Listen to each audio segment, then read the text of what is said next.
everyone. So, as you probably have guessed from the title of this video, this is the first part of a multi-part tutorial series in Blender on 3D modeling.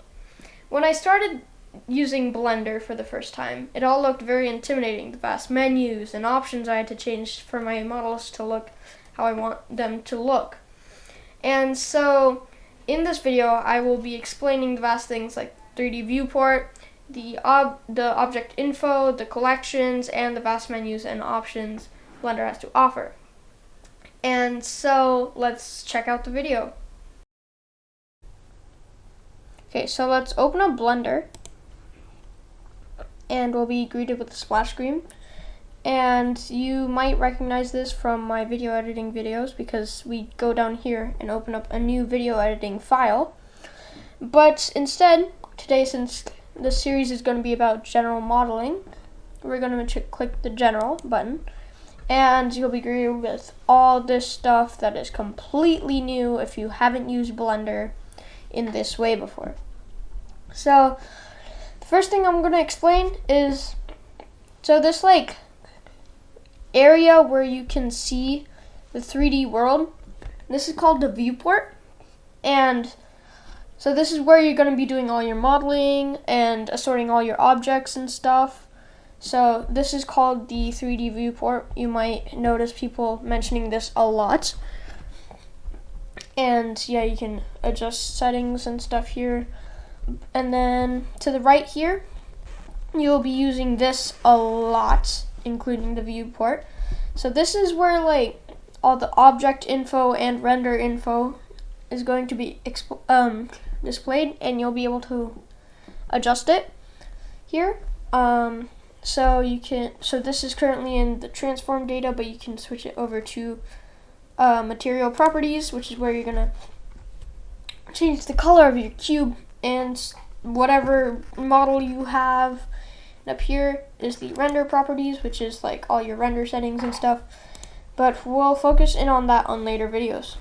So up here, this is like a list of all the objects in the scene right now.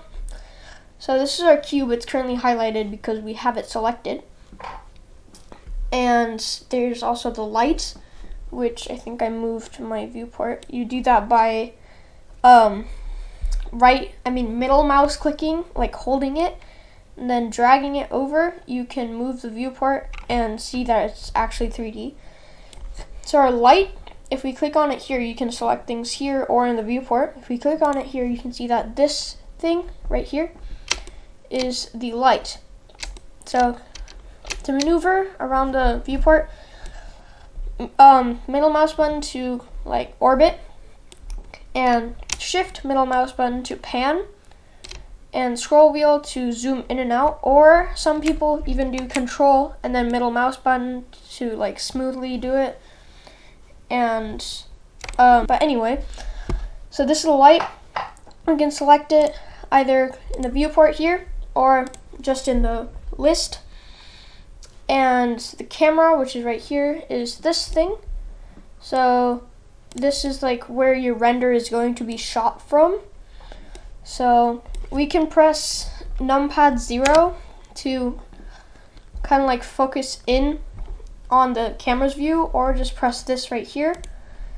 And yeah, that's how you can like kind of maneuver your camera around and set everything up for your render, make sure it looks good. So that's kind of the list. And there's also a thing called a collection.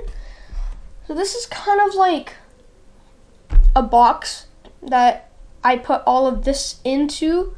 Then you can close it to like hide everything. So if you check this checkbox, it kind of disables everything from the viewport and the render that's underneath the collection.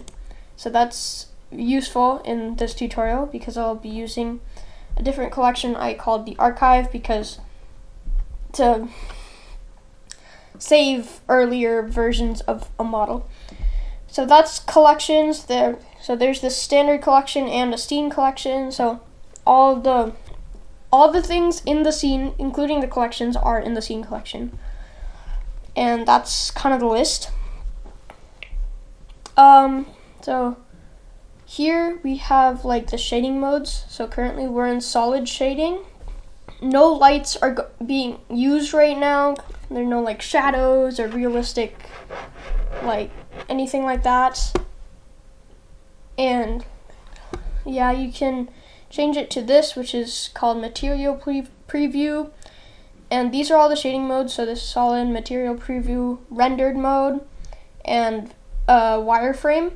Or you could hold Z and then it opens up like a pie menu to like select the different shading modes. So if we go into render, you can see that the light is actually casting light and there's a shadow on this side. And we go into material preview. Material preview is basically so it's using the Eevee render engine, which is Blender's real-time render engine, to preview the materials that you have on it using a thing called an HDRI, which is kind of like emitting light on all sides. And so basically that's why this is all like lit and stuff. So material preview is very useful for modeling, especially if you don't want to have just laggy render shots all the time and you want to see the materials. And wireframe mode is just a wireframe mode, so it's easier to like select this vertex because vertex, because if I were in solid view mode I wouldn't be able to see it, but in wireframe I can see whatever, and if there's an object inside the cube I can clearly see that too. If I just had this, then it would be blocked from view. So that's that. Up here there's like these tabs. So those are the different modes for Blender. So there's layout, which is the default, and then there's modeling, which it's like edit mode, but we'll get there's sculpting, which will be using sculpt mode, not vertex paint, sculpt mode. So this is where you change all your modes, but you can also just use them here. So you can like sculpt on the box or whatever. There's UV editing, which is kind of complicated. Texture paint, which you can paint onto the cube. Shading, which is all the nodes. That's also pretty complicated. I mean, all of this stuff is fairly complicated for right now. Right now, all like even modeling is like kind of whack, but those are like tabs. We'll be using a lot of those soon. And also you can change the modes here. So you can press tab to go into edit mode, which is, so there's object mode, which I can like select everything. And then I can press tab to go into edit mode, which I can like grab something and then change that thing's value. But we can, if you don't want to go here and select these things, you can just do control and then tab, and then it'll open up a pie menu that you can just like point your cursor to, and then it'll go to that mode. So I don't use that much, but some people might because it's pretty easy. And that's all the modes. And yeah, that's basically the basics of the Blender UI. And there's obviously like file, edit, render, window, help, and all that stuff. We'll be using preferences soon, and this is where you like save your Blender file and append stuff, import, export, all that good stuff. And here you can render your image, your final image with the camera's view. And yeah, that's basically the basics. That's the basics of the Blender UI. So hopefully you understood everything that I was saying, and you now have a basic understanding of the Blender UI. And that was the basics of the Blender UI. In the future of this series, I will be starting out simple, so let's make a pizza slice and a glass of soda, while also teaching you the fundamentals of Blender and 3D modeling using Blender. I hope you enjoyed this video and will accompany me on my journey to learn 3D modeling using Blender. And as always, don't forget to like and subscribe and to support my channel, and bye!